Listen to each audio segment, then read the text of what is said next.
translation of this verse in English is as follows: and if you fear that the society may fail to do justice in matters concerning orphans in the aftermath of the war, then marry women of your choice, 2 or 3 or 4.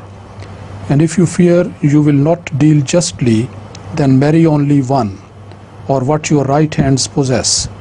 That is the nearest way for you to avoid injustice.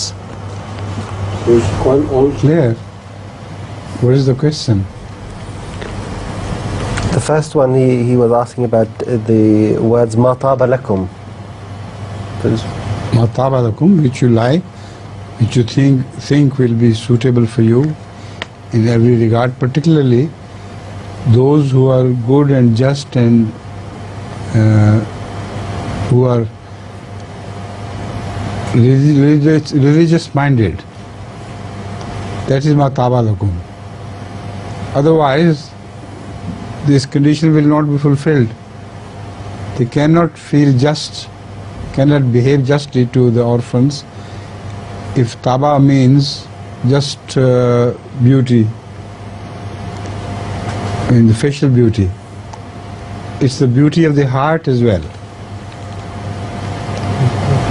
Only in that case the problem will be resolved. And what next? The next one was مثنى وثلاث ورباع فلماذا وقف عند الرابعة ولم يقل خماس وسداس أو لم يكتفي بثلاث. You see, the question is, people think wrongly that this is a permission from Allah to marry more than once. It is not a permission. It is in fact made binding on the Arabs, who used to marry any number of wives. The Arab, it was a custom, would marry up to even 100, there was no problem. So all those wives had to be divorced who were extra, over and above. So this was the real problem. People think it's just a permission. It's not a permission only, it's a confinement to not more than 4. And it cannot be the will of the Quran to marry 4 times. Why not? Because Allah has created man and woman almost in equal number. And it is binding on Muslims to marry. So if the rich people and those who can afford to be just, and all Muslims are supposed to afford to be just, then 1/4 will marry and 3/4 will be left without marriage. So people don't understand these things. So that is why the condition of justice is imposed so strongly that it is very seldom that even Muslims of good behavior can fulfill this condition. That is why in the end there is a warning. If you can't fulfill this condition, then be confined to one. That is also very important. We have seen in the marriages wherever people have recourse to this verse and say we are permitted to marry again, there is seldom that 2 wives are kept together and honestly and treated with equal justice. Most often one wife is left kal mu'allaqa.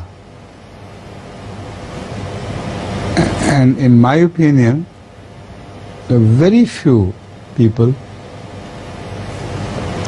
who treat both wives justly and keep them equally together and treat them together and financially take care of them together equally. Only Rasulullah sallallahu alaihi wasallam could do it, and that is why limitation of 4 is not imposed on. Moreover, I believe that perhaps this verse was released by Allah after Rasulullah sallallahu alaihi wasallam had married already. For ordinary Muslims to give divorce to women, it was no problem. But Rasulullah sallallahu alaihi wasallam had a status where it was very difficult to give divorce to his wives, and each one will be so unhappy. So there are subtle reasons in all this what you call a permission to marry more than once. Muslims are told to marry not as much as they like, but marry less and divorce all the rest.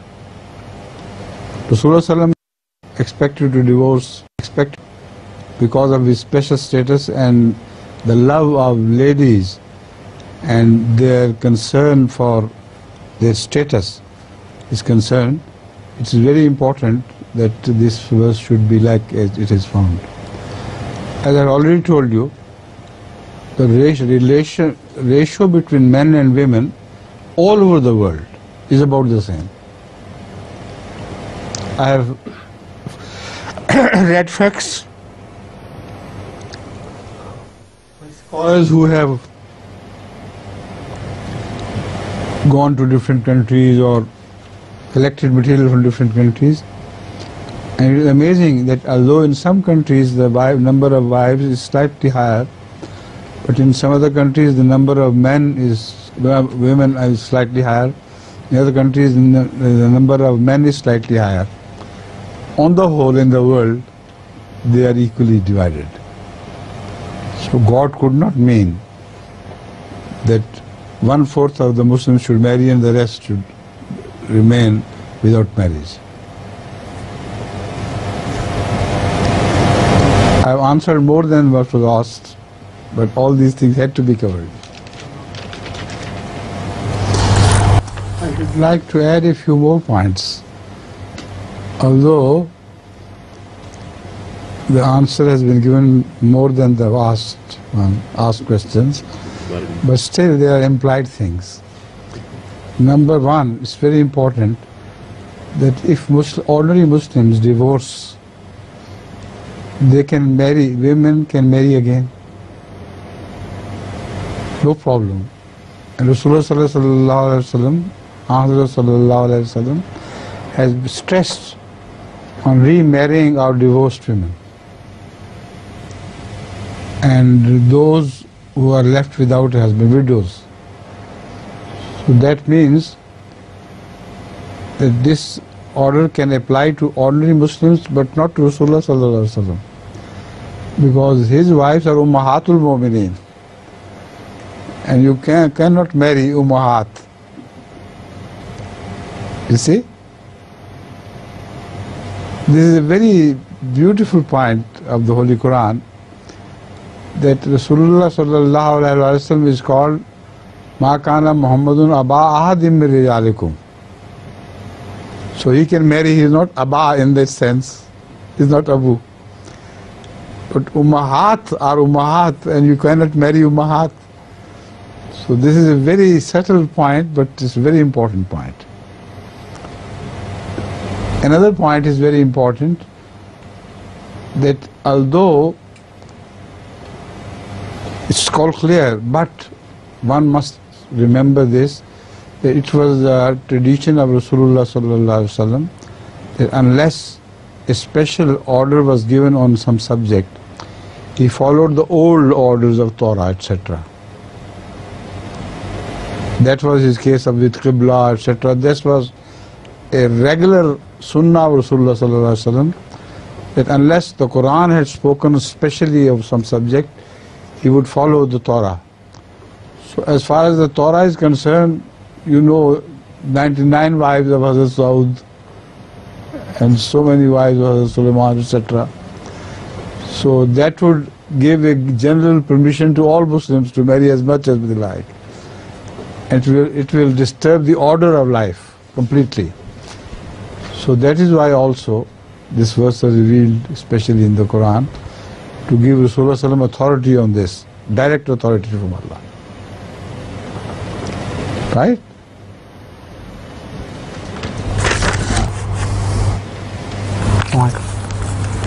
Only one question?